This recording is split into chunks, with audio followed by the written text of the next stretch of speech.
Bonjour, dans cette vidéo, nous allons nous intéresser à la classification périodique dans laquelle tous les éléments chimiques connus à ce jour sont classés.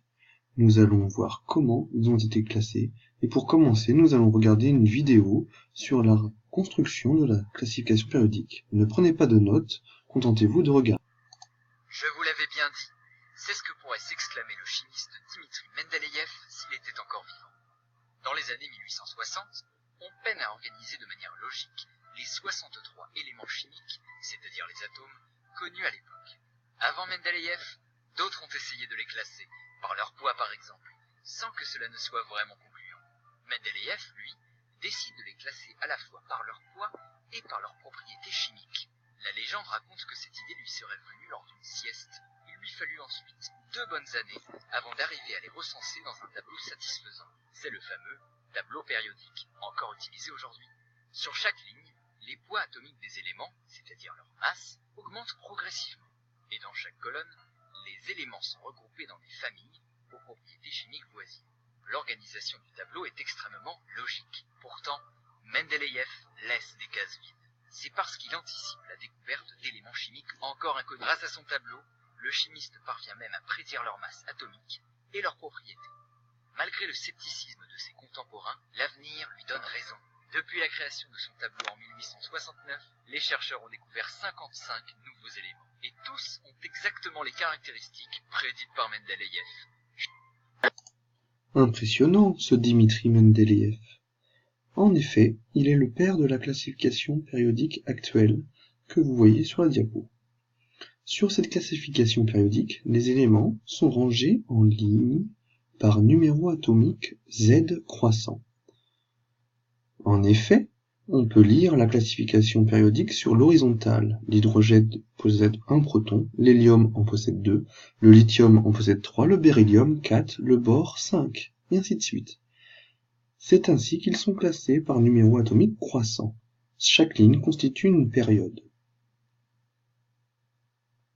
Ce classement par numéro atomique croissant fait que le remplissage progressif d'une ligne ou d'une période correspond au remplissage progressif d'une couche électronique.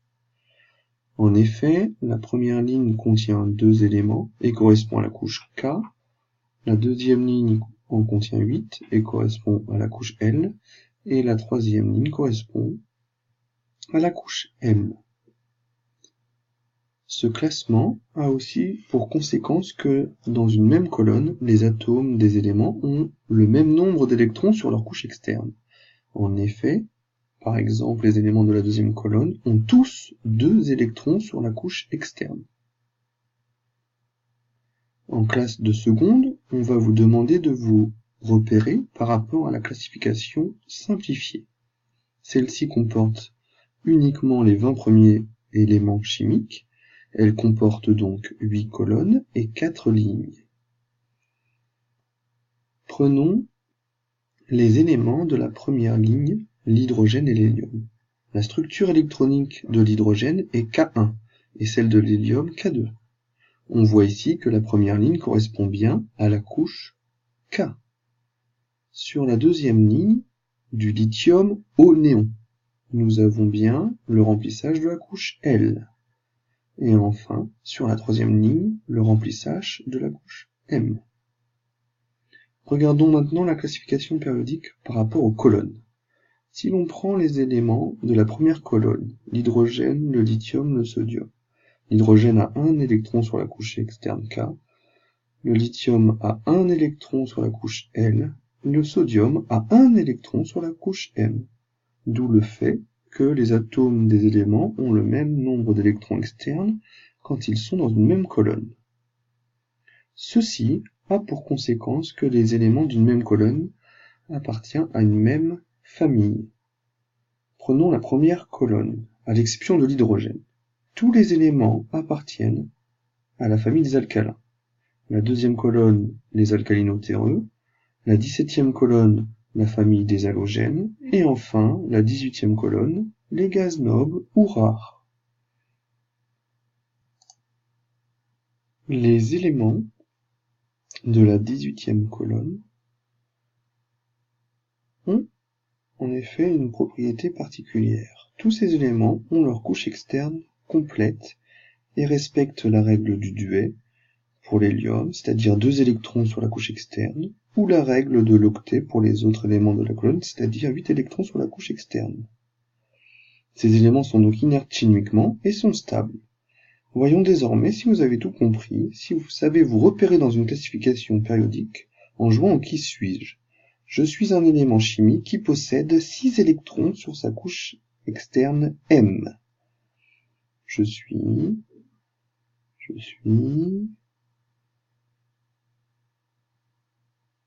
Et oui, bravo, je suis l'élément soufre du fait que je possède 6 électrons dans la couche externe, je suis donc dans la 6e colonne de la classification périodique simplifiée, et comme ma couche externe est la couche M, je suis dans la 3e période, 3e ligne, je suis donc le soufre.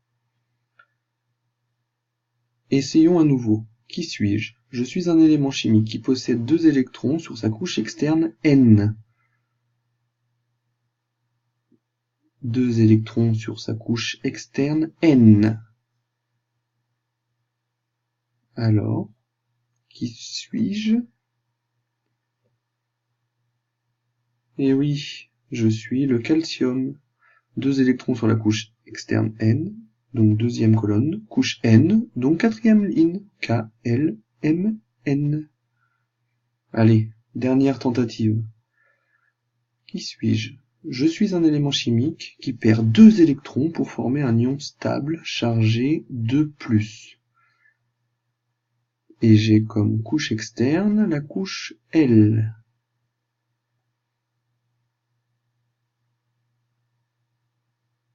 Alors, qui suis-je?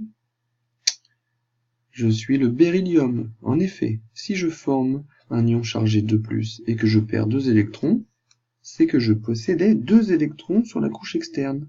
J'appartiens donc à un élément de la 2e colonne. Et comme la couche externe est la couche L, je suis dans la 2e période. 2e colonne, 2e période, je suis le beryllium. Vous savez désormais comment sont classés les éléments chimiques dans la classification périodique selon leur période et leur colonne. Vous connaissez aussi le nom de certaines familles chimiques, les alcalins, les alcalinotéreux, les halogènes et les gaz rares. À bientôt.